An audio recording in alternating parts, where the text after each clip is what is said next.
What's up, everybody, and welcome back to Rolling Reggie's Roundup. Today, we are going to talk about all of the board games I played in February.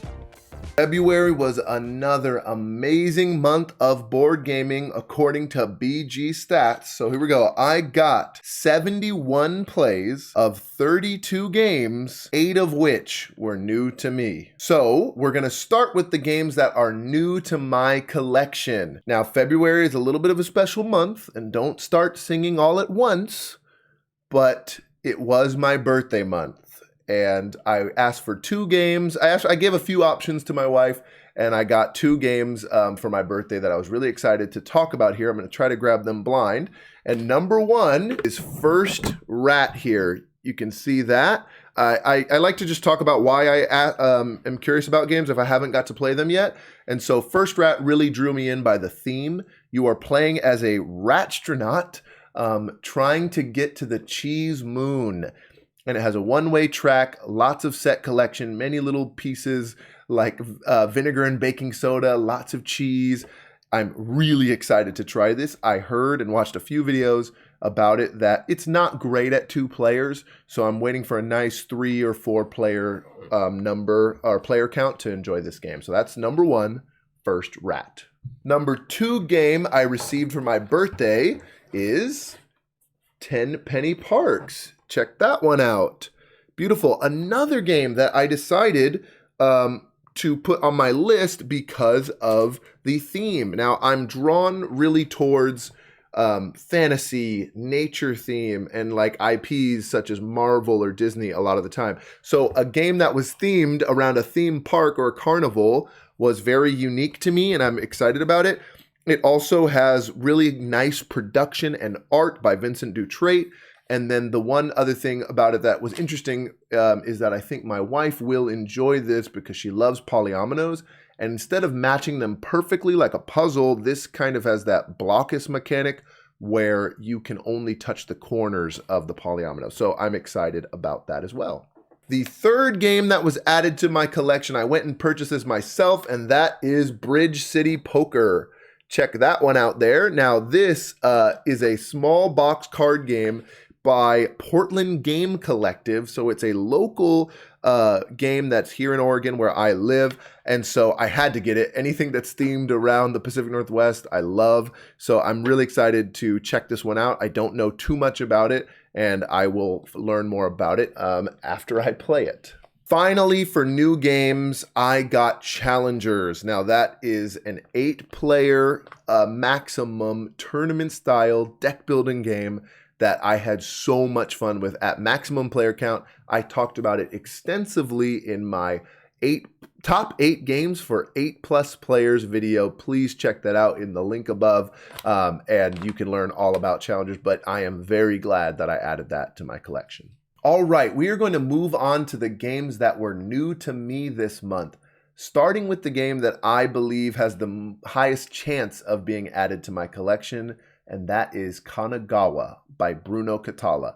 Now, this game is one that I've always had on my radar, but I was listening to one of my favorite podcasts, Decision Space, recently, and they said that it's kind of the next step past Coloretto, and that is one of my favorite small box games, so that finally made me go out and try it. I actually got it from my local library, a very underutilized place to get some great board games, and really have enjoyed it in the time that we've been playing. So it is themed around Japanese art, and you are a student practicing under Master Hokusai, drafting these dual-purpose cards either to improve your art studio or actually paint the image that is on the card. And so you keep doing that until someone has 11 prints and the game ends. And there's all these different objectives that add points and different little bonuses on the cards that can help you do more actions or score you points. It was awesome, but what really made me happy was that my wife kept requesting to play this game, and that is always a winner for me. So Kanagawa was a great hit for me this month.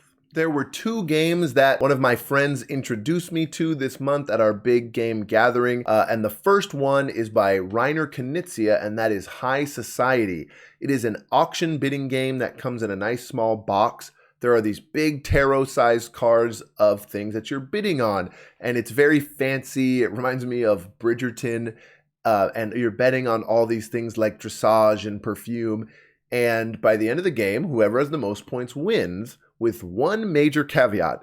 Whoever spent the most money is completely kicked out of the game and ostracized. And I love that thematically, because all these wealthy folks are just like, we're just not going to allow the person who spent the most money to be, in our circle. And so the other people at the table have to decide who wins based on prestige points. So great game, and I'm glad I got to try it, and I'm glad that my friend has it in his collection, because I don't think it would get enough play if I were to own it. So I would rate this as glad my friend has it, and definitely would be excited to play it in the future. The next game he introduced us to was Oceans. Now, this is a little bit heavier, and it is an evolution on the game Evolution. I have played a fair amount of Evolution Climate, and what it is a very similar mechanic to where you are creating your own species and adding all these unique traits to each species,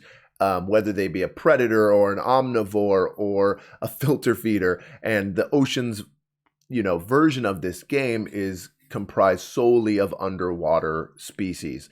And there are 2 phases, and in the second phase, you get access to these really, really broken, almost overpowered cards that are called the deep traits. And that was where the game really kind of shined, and I really enjoyed it. So I want to try this more. I love hand management and games that are very card driven. And so I want to get my hands on Oceans again in the future, and would definitely recommend you trying it if you feel the same way. Finally, my last new to me game was one of the favorites of the month, and that was Libertalia. I really thoroughly enjoyed this game. I have had it since September when I bought it on sale from Stonemaier Games directly. It is by Paolo Mori, and everyone is getting a unique deck of 40 cards. But what happens at the beginning of each round is someone will draw 6 of those cards, and then the other people, we played at the full 6 player count, the other 5 people go through their deck and find those 6 exact same cards. And then we all simultaneously select a card and flip them over and organize them based on the rank. And then we get to draft the loot. We are all Sky Pirates.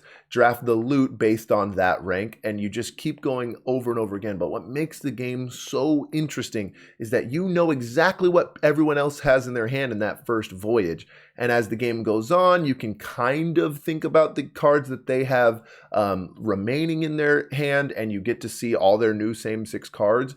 And so there's never that moment of, oh, I have to really figure out all the card possibilities in this game, because you get to see what is possible in your hand before each voyage starts.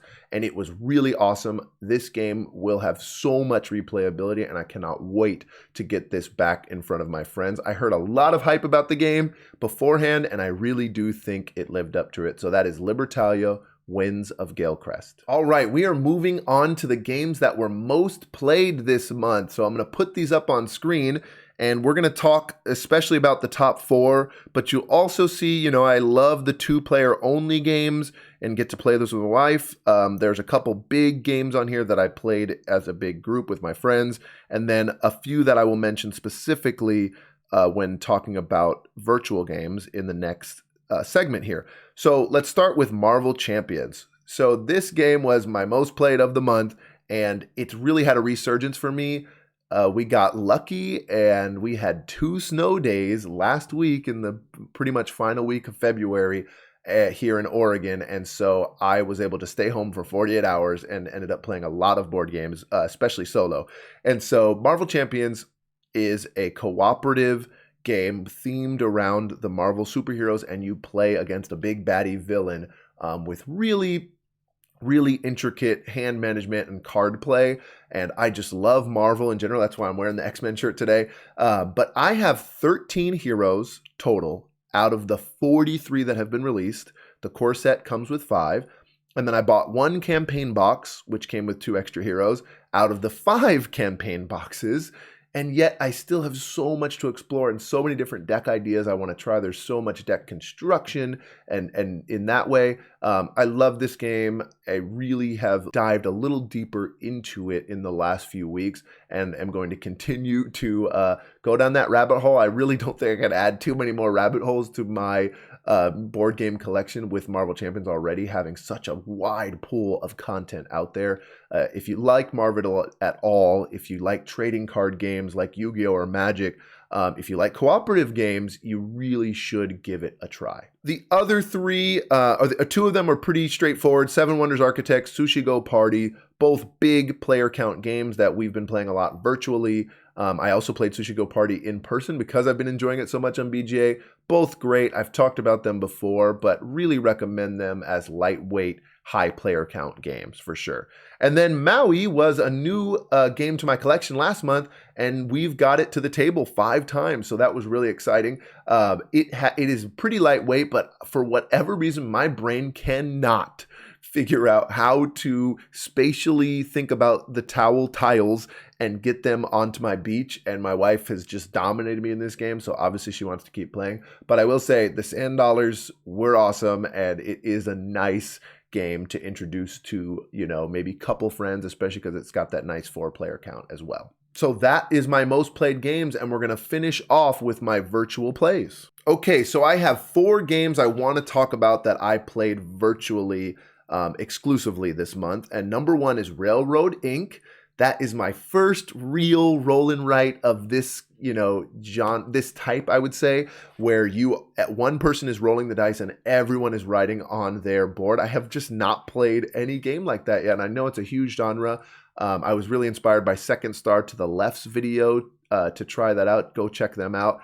But basically, one person rolls 4 dice, and then we all have to put those train tracks on our board, and it goes up to 12 players. So it probably would have made it into my high player count video had I played it before I made that video. So good game. I really want to try it more. Again, another game I'm just not great at this, but it is really nice because it's welcoming to new players, and I would happily play it again. Next game is a little more up my alley. This is called Cubosaurs. Hold on, let me look here. Cubosaurs. It is dinosaur themed set collection game, and it's almost got a Sushi Go Party closed drafting where you are passing a hand around. But what is interesting about the game is a lot of the dinosaur cards score negatively if you have more than one of them or if you only have one of them.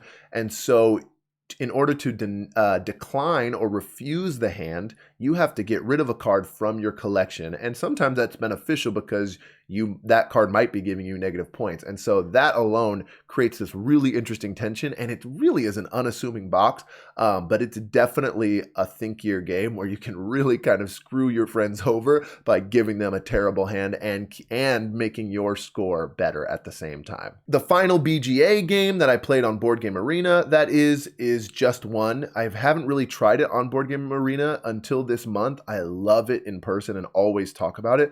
But wow, is it great when you're playing real time in Discord or something like that and trying Just One. It really went over well with my friends and I think it is a party game that I will say anyone can play. I always say that this is so welcoming, like a grandma, coworker, whatever. But I really didn't think it would be so good on BGA, and they didn't really make it a bot to fact check the words. One player is the person who gets to be the judge of that, and that made it, that was a really smart decision in my opinion. Finally, a game I'm really excited to talk about, just released in full 1.0 on Steam, and that is Unmatched, and it dropped with 6